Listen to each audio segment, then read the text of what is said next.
Hello guys, I am Ricky and you're most welcome to our YouTube channel Nirmala निर्वाण classes. आज हम लोग chemistry चल रहा है और केमिस्ट्री में आज हम लोग देखेंगे बीटा किरणों के गुण। बीटा किरणों के क्या क्या गुण हैं इसको देखेंगे। इसके पहले वाले वीडियो में हम लोगों ने अल्फा किरणों के क्या क्या गुण था उसको हमने देखा था। आज देखेंगे कि बीटा किरणों के गुण क्या क्या हैं और जो इसमें अल्फा बीटा फिर जो है गामा किरणों को भी देखेंगे।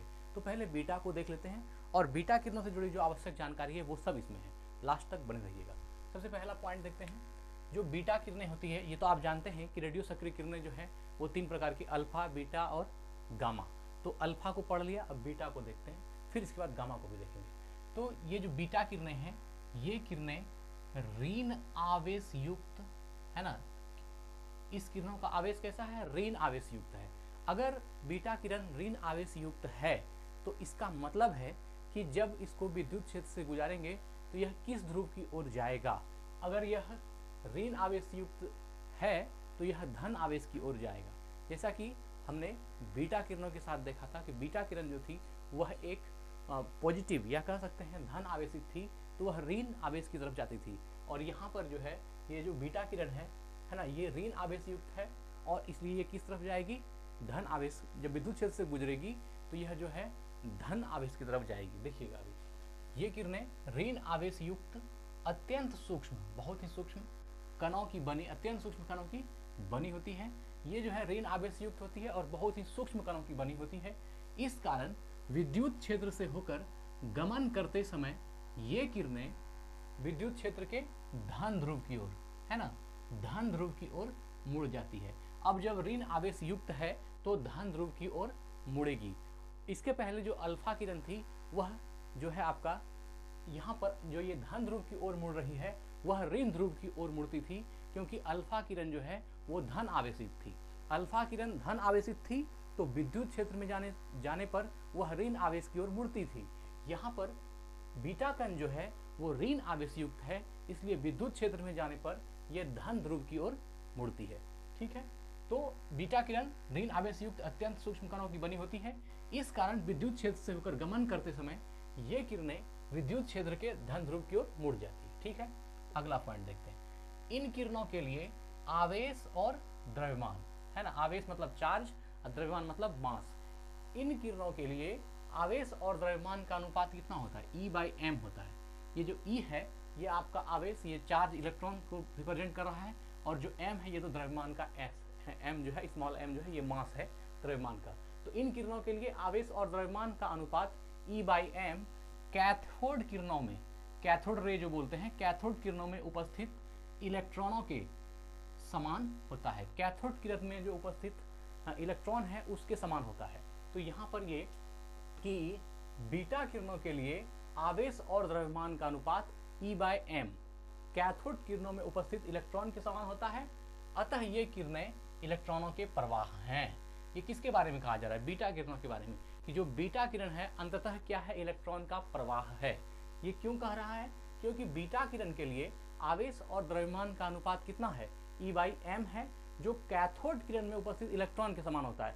ये जो E/m का अनुपात है ये कैथोड किरण में उपस्थित इलेक्ट्रॉन के समान है, इलेक्ट्रॉन के बराबर है। अतः ये किरणें इलेक्ट्रॉनों के प्रवाह हैं। इसलिए यह निष्कर्ष निकाला कि जो बीटा किरण है ये क्या है, इलेक्ट्रॉनों का प्रवाह है। आप बीटा किरण को इलेक्ट्रॉनों का प्रवाह भी कह सकते हैं, कोई दिक्कत नहीं है। चलिए आगे देखते हैं। बीटा किरणों का द्रव्यमान हाइड्रोजन परमाणु के द्रव्यमान का 1/40 होता है। अब जो हाइड्रोजन एटम का जो मास होता है ना, हाइड्रोजन परमाणु का जो द्रव्यमान होता है उसके द्रव्यमान का 1/1840 है ना, 1/1840 जो द्रव्यमान है वो किसका होता है, तो वह होता है बीटा किरण का। अगर मान लेते हैं हम हाइड्रोजन परमाणु का द्रव्यमान x होता है, तो अगर हाइड्रोजन परमाणु का मास x हुआ तो फिर बीटा किरण का द्रव्यमान क्या होगा, इस हाइड्रोजन का 1/1840वां भाग होगा। तो मतलब अगर x मान लिया है हमने हाइड्रोजन का तो ये क्या हो जाएगा, x/1840। इस तरह जो भी हाइड्रोजन का होगा उसका 1/1840वां भाग होगा। तो इन किरणों का द्रव्यमान हाइड्रोजन परमाणु के द्रव्यमान का 1/1840 होता है। तो यहाँ से जो है आपको द्रव्यमान भी मालूम हो गया, किसका, बीटा किरण का। चलिए आगे बढ़ते हैं। बीटा किरणों का वेग प्रकाश के वेग का लगभग 9/10वां भाग होता है। 9/10वां हिस्सा जो है ये होता है किसका, प्रकाश के वेग का। प्रकाश का वेग 3 लाख किलोमीटर पर सेकेंड है, उसके अनुसार प्रकाश के वेग का 9/10वां भाग जो होगा वह किसका वेग होगा, ये बीटा किरण का वेग होगा। और इसके पहले जो है हम लोग अल्फा किरण के बारे में पढ़ चुके हैं कि अल्फा किरण का जो वेग था वह प्रकाश के वेग का 1/10वां भाग था, है ना। प्रकाश का वेग जितना भी है ना, उसके 1/10वां भाग किसका था, अल्फा का था। और यहाँ पर जो है प्रकाश के वेग का 9/10वां भाग किसका है, ये बीटा किरण का, ये है बीटा का, जो प्रकाश के वेग का 10वां भाग है। तो इन किरणों का वेग प्रकाश के वेग का लगभग 9/10वां भाग होता है, अर्थात इसका वेग अल्फा कण के वेग का 9 गुना होता है। अब इस देखिए अल्फा का वेग का 9 गुना किसका होगा, बीटा का वेग। अगर यहाँ आप देख रहे हैं 1/10 जो है प्रकाश की किरण का 1/10 भाग अल्फा है और ये प्रकाश की किरण का 9/10 भाग है, तो ये सीधा पता चल जाता है कि अल्फा किरण का है ना, और जो बीटा किरण है तो अल्फा कण के वेग का 9 गुना कौन है, बीटा का वेग है। आप यहीं से देख लीजिए 1/10 ही अल्फा है, मान लेते हैं दोनों में ही प्रकाश का वेग तो कांस्टेंट है, क्योंकि ये जो हिस्सा दिया गया है प्रकाश के वेग की रेशियो से दिया गया है, तो प्रकाश का रेशियो दोनों के लिए कांस्टेंट है। ये प्रकाश के वेग का 1/10वां हिस्सा और ये प्रकाश के वेग का 9/10वां हिस्सा। तो यहाँ से डायरेक्ट पकड़ में आ जाता है कि अल्फा किरण को अगर हम 9 से गुना करें तब यह बीटा किरण के स्पीड के बराबर होगा, अर्थात जो अल्फा कण का जो वेग है वह उसका 9 गुना ज़्यादा वेग किसका है, बीटा किरण का, अर्थात बीटा किरण का वेग ज़्यादा है, क्योंकि यह प्रकाश की किरण का 9/10वां हिस्सा है और यह प्रकाश की किरण का 1/10वां हिस्सा है। तो हम दोनों में यहाँ भी कंपेरिजन कर सकते हैं कि ज़्यादा वेग किसका और कम वेग किसका है, क्योंकि प्रकाश का वेग तो दोनों के लिए कांस्टेंट है, नियत है। तो फिर इसका मतलब अल्फा कण का जो वेग है ना, अल्फा कण के वेग का 9 गुना ज़्यादा वेग किसका है, बीटा कण के वेग का है। तो इन किरणों का वेग प्रकाश के वेग का लगभग 9/10वां भाग होता है, ये बीटा के लिए कहा गया, ठीक है। अर्थात इसका वेग अल्फा कण के वेग का 9 गुना होता है। अब देखिए इनकी गतिज ऊर्जा, बीटा कण की जो गतिज ऊर्जा अल्फा कणों से बहुत कम होता है ना, अल्फा कणों से बहुत कम होता है, क्योंकि इसका द्रव्यमान कम होता है। अब देखिए काइनेटिक एनर्जी या गतिज ऊर्जा की जब भी बात की जाए तो काइनेटिक एनर्जी का फॉर्मूला होता है मित्र 12 mv²। 12 mv² में द्रव्यमान जो है काइनेटिक एनर्जी, इस फार्मूला को देखिएगा तो यहाँ से मालूम होता है कि जो काइनेटिक एनर्जी है, जो गतिज ऊर्जा है, ये द्रव्यमान पर और वेलोसिटी पर निर्भर करती है। यहाँ पर जो अल्फा कण है इसका द्रव्यमान ज़्यादा होता है और जो बीटा कण है इसका द्रव्यमान कम होता है। तो जिसका द्रव्यमान ज़्यादा होगा उसकी गतिज ऊर्जा ज़्यादा होगी और जिसका द्रव्यमान कम होगा उसका गतिज ऊर्जा कम होगा। तो यही बात है कि इनकी गतिज ऊर्जा अल्फा कणों से बहुत कम होती है, क्योंकि अल्फा कण का जो द्रव्यमान है वो बहुत ज़्यादा होता है बीटा से। तो द्रव्यमान ज़्यादा होगा तो गतिज ऊर्जा ज़्यादा होगी, द्रव्यमान कम होगा तो गतिज ऊर्जा कम होगी। इनका गतिज ऊर्जा अल्फा कणों से बहुत कम होती है क्योंकि इनका द्रव्यमान कम होता है, ठीक है, बीटा का द्रव्यमान कम होता है। आगे देखते हैं, कम गतिज ऊर्जा के कारण इनकी आयनन क्षमता अल्फा कणों की अपेक्षा कम होती है। अब जिसका द्रव्यमान ज़्यादा होगा उसकी आयनन क्षमता भी ज़्यादा होती है और जिसका द्रव्यमान कम होता है उसका आयनन क्षमता कम होता है। तो ये जो बीटा किरण है इसकी आयनन क्षमता क्या होता है, अल्फा की अपेक्षा कम होता है और आयनन क्षमता डिपेंड करती है द्रव्यमान पर। चूँकि बीटा का द्रव्यमान अल्फा से कम होता है इसलिए बीटा की आयनन क्षमता भी अल्फा से कम होती है। आगे बढ़ते हैं, उच्च वेग है ना, हाई वेलोसिटी और कम द्रव्यमान लो मास होने के कारण इनकी भेदन क्षमता है ना, जिसको पेनिट्रेटिंग पावर कहते हैं, भेदन क्षमता अल्फा कणों से 100 गुनी अधिक होती है। अब देखिए हमने कहा था, जब अल्फा को हमने पढ़ाया था तो हमने बताया था कि जिसका द्रव्यमान ज़्यादा होगा उसकी भेदन क्षमता उतना ही कम होगी, जिसका द्रव्यमान कम होगा उसकी भेदन क्षमता उतनी ही ज़्यादा होगी।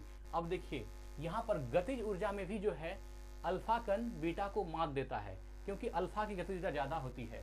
आयनन क्षमता में भी अल्फा कण बीटा को मात देती है, लेकिन भेदन क्षमता में अल्फा खुद जो है पराजित हो जाती है, क्योंकि भेदन क्षमता किसकी ज़्यादा हो जाती है, तो भेदन क्षमता बीटा की ज़्यादा होती है। कुछ मामले में बीटा उससे कमज़ोर है, इन कुछ मामले में बीटा उससे ज़्यादा मजबूत है। भगवान अगर एक द्वार बंद करता है तो बाकी बहुत सारे द्वार खोल भी देते हैं। ये जो है आपका एक प्रकृति से ये उदाहरण है जिसको आप देख के समझ सकते हैं। उच्च वेग और कम द्रव्यमान, हाई वेलोसिटी तो है ही और मास कम है। उच्च वेग और कम द्रव्यमान होने के कारण इनकी भेदन क्षमता, जो पेनिट्रेटिंग पावर है, अल्फा कणों से क्या होती है, 100 गुना ज़्यादा होती है, 100 गुना अधिक होती है। भेदन क्षमता में बीटा का जो पावर है वो अल्फा के पावर से 100 गुना अधिक होती है। इनको रोकने के लिए 0.01 मीटर मोटी एल्यूमिनियम की चादर आवश्यक होती है। अगर इसको रोकना है ना, इस कणों को रोकना है तो इसको रोकने के लिए 0.1 मीटर 0.1 मीटर, जबकि आपने अल्फा कणों को पढ़ा होगा तो उसमें 0.1 मिलीमीटर था, है ना। तो इनको रोकने के लिए, बीटा कणों को रोकने के लिए 0.01 मीटर मोटी एल्यूमिनियम की चादर आवश्यक होती है। इतना मोटा एल्यूमिनियम का चादर अगर हो तो वह क्या करेगी, बीटा किरण को रोक देगी। चलिए आगे पढ़ते हैं। बीटा किरण जो है फोटोग्राफिक प्लेट को प्रभावित करती है तथा जिंक सल्फाइड इसका फार्मूला होता है ZnS, है ना। जिंक सल्फाइड एवं बेरियम प्लेटिनोसाइनाइड, जो बेरियम प्लेटिनोसाइनाइड है इसका फार्मूला होता है BaPT और जो है CN का होल 4। ये जो है आपका बेरियम प्लेटिनोसाइनाइड है, ये जिंक सल्फाइड है ना। जिंक सल्फाइड, ये किरणें फोटोग्राफिक प्लेट को प्रभावित करती हैं तथा जिंक सल्फाइड ZnS एवं बेरियम प्लेटिनोसाइनाइड BaPtCN का होल 4, है ना, बेरियम प्लेटिनोसाइनाइड में स्फुरदीप्ति उत्पन्न करती है। स्फुरदीप्ति मतलब क्या हो गया, फॉस्फोरेसेंस। स्फुरदीप्ति अर्थात फॉस्फोरेसेंस उत्पन्न करती है। ये बीटा के बारे में कह रहा है कि बीटा किरणें फोटोग्राफिक प्लेट को प्रभावित करती है और जिंक सल्फाइड और barium sulphate, zinc sulphide ZnS और बेरियम प्लेटिनोसाइनाइड अर्थात BaPtCN का होल 4, ये बेरियम प्लेटिनोसाइनाइड में स्फुरदीप्ति फॉस्फोरेसेंस उत्पन्न करती है। ठीक है। बीटा कणों की गतिज ऊर्जा, है ना, बीटा की गतिज ऊर्जा कम होने के कारण इन किरणों में जिंक सल्फाइड या बेरियम प्लेटिनोसाइनाइड जैसे लवणों में स्फुरदीप्ति उत्पन्न करने की क्षमता नहीं के बराबर होती है। स्फुरदीप्ति उत्पन्न करने की क्षमता नहीं के बराबर होती है। देखिए, अब स्फुरदीप्ति या फॉस्फोरेसेंस जो है वह किसी पदार्थ में स्वतः जो है उसमें एक चिंगारी कह सकते हैं, या स्वतः जो है उसमें एक प्रकाश उत्पन्न होना स्फुरदीप्ति कहलाता है। किसी पदार्थ में स्वतः अपने आप जो है प्रकाश उत्पन्न होना, यह स्फुरदीप्ति कहलाता है, फॉस्फोरेसेंस कहलाता है। तो कह रहा है कि गतिज ऊर्जा इसकी कम है, किसकी, बीटा की गतिज ऊर्जा कम होने के कारण इन किरणों में जिंक सल्फाइड या बेरियम प्लेटिनोसाइनाइड जैसे लवणों में स्फुरदीप्ति उत्पन्न करने की क्षमता नहीं के बराबर होती है। इसका मतलब है कि बेरियम हो या प्लेटिनोसाइनाइड हो, है ना, सॉरी, जिंक सल्फाइड हो या बेरियम प्लेटिनोसाइनाइड हो, इन चीज़ों में अगर इसमें किसी चीज़ का जिसकी गतिज ऊर्जा कम है, उस गतिज ऊर्जा इसमें स्फुरदीप्ति उत्पन्न करने के लिए जिम्मेदार है ना। जिसका गतिज ऊर्जा ज़्यादा होगा उसमें स्फुरदीप्ति की गुण ज़्यादा होगी और गतिज ऊर्जा कम होगा तो स्फुरदीप्ति कम होगी। अब गतिज ऊर्जा डिपेंड कर रहा है मास पर। जिसका मास ज़्यादा होगा, द्रव्यमान ज़्यादा होगा, जिस किरण का मास ज़्यादा होगा उसमें स्फुरदीप्ति की, उसका गतिज ऊर्जा भी ज़्यादा होगा, और जिसमें गतिज ऊर्जा ज़्यादा होगा उसमें स्फुरदीप्ति का गुण ज़्यादा होगा। तो अल्फा जो है, अल्फा में द्रव्यमान ज़्यादा है और द्रव्यमान ज़्यादा होने के कारण अल्फा की गतिज ऊर्जा ज़्यादा है और गतिज ऊर्जा ज़्यादा होने के कारण अल्फा में स्फुरदीप्ति का गुण ज़्यादा है। बीटा का द्रव्यमान कम है, इसलिए बीटा किरण जो है इसमें गतिज ऊर्जा कम है, और गतिज ऊर्जा जिसमें कम है उसमें स्फुरदीप्ति का गुण भी कम है।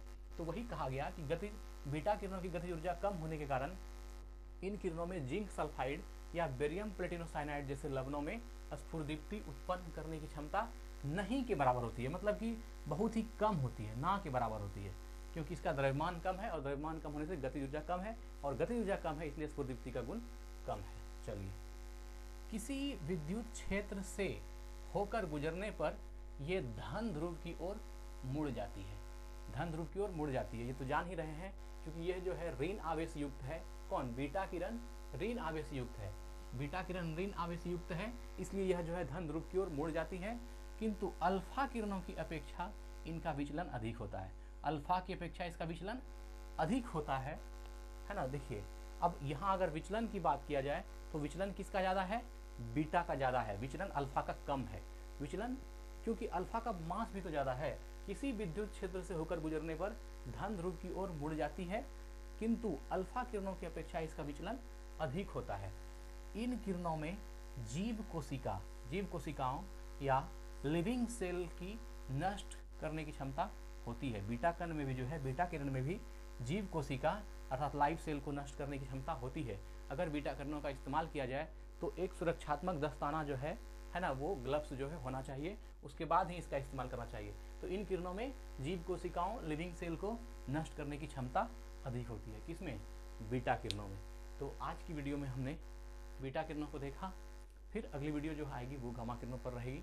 तो आज यही वीडियो को एंड करते हैं। धन्यवाद, स्वस्थ रहें, अपना ख्याल रखें। जय हिंद, जय भारत।